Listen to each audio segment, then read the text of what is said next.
Hi, this is a video on how to install Axon Panel on James Hardie CLD Structural Cavity Batten with the best tips and tricks included.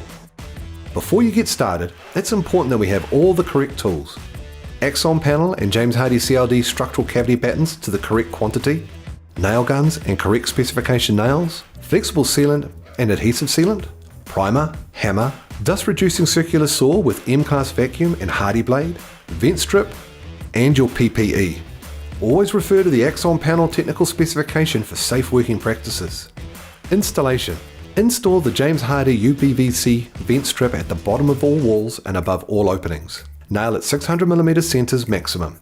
Your bottom edge requires an overhang of 15mm past the vent strip. Fix vertical CLD battens to framing above the vent strip face at 250mm centers.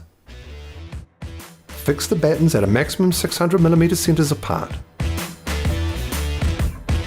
Axon Panel must have a minimum 50mm overhang below the bottom plate. Always ensure ground clearance is maintained. Cut edges must be sealed. Apply a continuous bead of adhesive sealant. Fix the sealed cut edge panel 12mm from the edge. Fix the shiplap edge distance 18mm from the edge using 25mm T-head stainless steel brad head nails. Fix the panel at 150mm centers. Ensure to nail through body of board, not through groove. Finish slightly proud and hand nail flush. Apply adhesive sealant onto the batten. Apply flexible sealant in the joint and fix 16mm from the edge.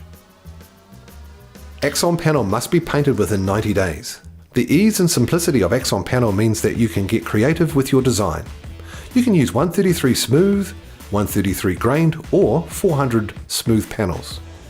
Thanks for watching this video on how to install Axon Panel on the James Hardie CLD Structural Cavity Batten.